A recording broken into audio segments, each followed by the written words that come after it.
Welcome back to another episode of The Follow-Up. I'm Eden, this is my dad Noah, and every week we sit on my bed and have a conversation about something we want to talk about. So this week we're going to go over our book holiday gift guide. I'm not feeling very good today. So it happens when it gets all of a sudden turns to winter. Yes. Mm-hmm. So we'll get through it, and we're going to post all of these books and titles and links in the show notes on Apple and Spotify, and on YouTube. You'll be able to click, take a look at the books, buy the books if you want. And Eden's got recommendations. I have recommendations. We've had some technical issues today, so we started this podcast when I was still in work clothes and you were still in your school clothes, and since you've showered and I put on a t-shirt, and it has been quite the process in this one. Third time's a charm. I'm going to get an eyelash off here. Do you want to make a wish? Okay. All right, so you've got your list. Okay. My first book, When You Reach Me by Rebecca Stead. I would say this is great for like 10 to 12 ages, 10 to 12. Mm-hmm. And I love this book. I started it when I was 8. I got it then. Couldn't get through it. Wasn't clicking. When I was 9, it wasn't clicking. When I was 10, finally clicked in my brain this year. It's a mystery, but it's not your traditional mystery.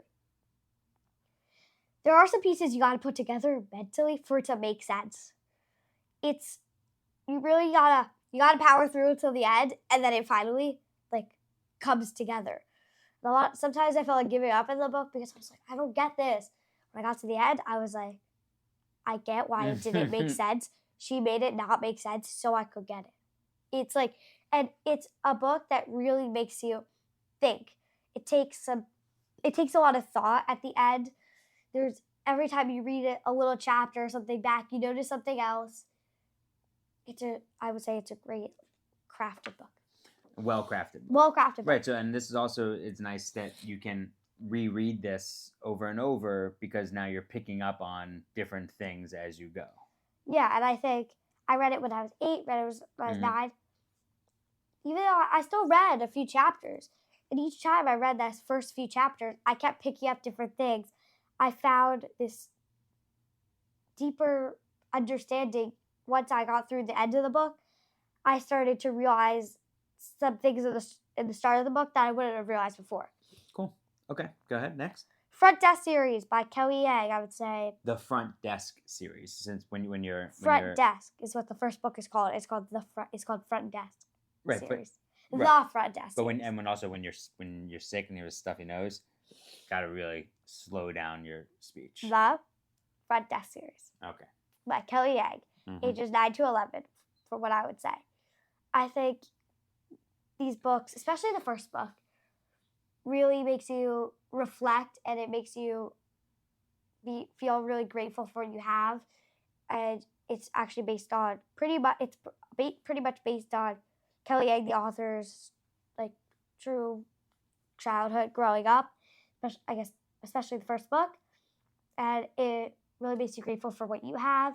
Hear about struggle, and it makes. Where does the first book take place? Anaheim, California. Okay. All right. I'll give 2 then. Great. Okay. So these are 2 fiction books that Mom had recommended to me, and I tried to read I probably read more this past year than I ever have, and over the past few years I have really, and I've been trying to read more fiction at night. Yeah. Because my life, every day in sports and everything else is nonfiction all day, so I try to get away. So this first one's called Educated by Tara Westover. It's a memoir, and she grew up extremely sheltered in a Mormon family that you probably characterize as survivalist, and it follows her educational journey and her personal journey, and it is something that I just simply cannot relate to. And then not many people can, but I like reading books that I just can't even fathom existing in that world. Another one is called The Great Alone by Kristen Hanna, and this family moved to the ends of the earth, the wilderness of Alaska. We're not talking about a city. We're talking about a place where you have to survive every day. And Are there big cities in Alaska? Sure, Anchorage, Juneau, yeah. But this is the ends of the earth, Alaska, and it's a story of personal survival and physical survival. So there's family issues. It makes you want to turn every page and keep going. Those are the best books. Yeah. So then the next, you want to keep reading. You're right. So the next few will be, one is a coffee table book and then 2 nonfiction. So why don't you continue? All right. The City Spy series by James Ponti. I would say ages 9 to 11. This is a great mystery. I think it's really about a great lesson. It's like teamwork, working together. It's a great book for mysteries. Just if you need a good mystery book, this is your go-to. How many books are in this series? 5. Book 6, I think, is coming out in January. Okay. All right. I think it takes place in London. Some of them is like Golden Gate, stuff like that. So there's the City Spies. There's Manhattan, right? Okay. Yeah, stuff like that. And my second to last one is Where the Mountain Meets the Moon by Grace Lynn. I would say ages 8 to 12. This is a really cool book. It's very different because she has little stories that give you a lot of context that characters are telling other characters that they meet along the way, or just in general. And it's really cool because there's almost a story in every chapter. It's like a story. It's a pile of stories in a big story. So it's not just this book. It's this story and this book. And these are all books that you've read over and over again also. Yes. So rereadables is... Rereadables. That's a good one. Yeah. Okay, and there's one more you have out one here? last one. This is like nonfiction. It's true. Hidden Figures by Margot Lee Shetterly. It's a true story about African Americans, the first women. Women? I should know that. Women to work at NASA. And to really made a big breakthrough. Yeah, and there was a movie. Yes. And yeah, that's actually one that I might even want to read.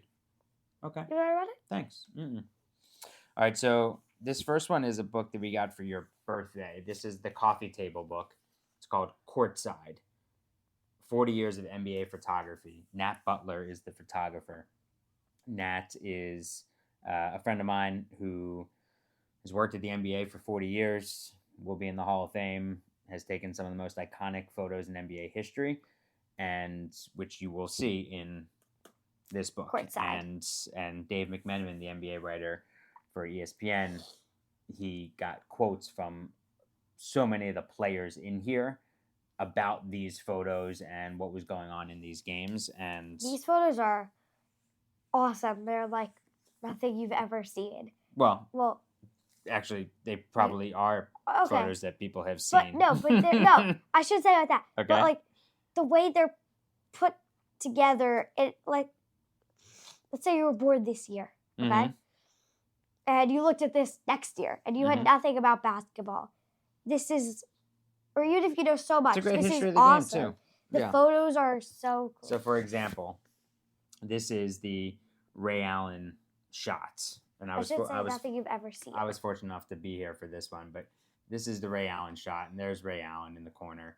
And Nat has chronicled some of the most iconic moments in NBA history. He's, I'm not going to go through everything in this book, but he took the NBA at 50 photo, the NBA at 75 photo, the Dream Team photos, the famous Bill Russell photo of showing all of his rings. It's a spectacular book, and Nat and Dave are both great people, and we went to their books, the book signing, so this is nice that it's signed by both of them in here with a nice message. It's stuff you've seen before, but it's in a totally new way, we'll say it like Agreed. that. So let's stick with basketball. Mike Sealski is the longtime terrific sports columnist for the Philadelphia Inquirer, and he wrote a book about Kobe Bryant called The Rise a few years ago, and it's all about Kobe's childhood, Italy to Philadelphia. And I learned a ton about Kobe, and the research and the amount of interviews that Mike did are astounding. And it is a A-plus book, and I read it in 3 days on vacation. He was Italian? Yeah. Oh, born there. Yeah, born there. His father was playing. His father was playing basketball overseas. Oh, I didn't know after that. he played in the NBA for a while. And oh, that just made a few things click for me. Yeah. Yeah. Okay, keep going. Okay.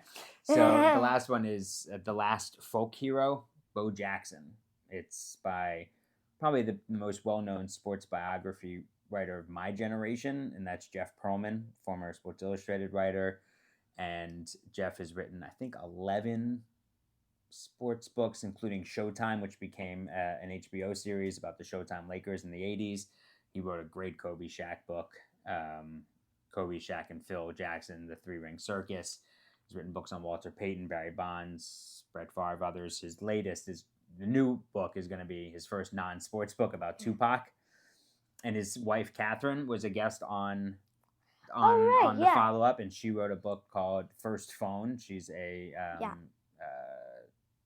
child. She's a I don't want to say child psychologist, but whether it's parental coach, I'm not exactly sure exactly what her title is.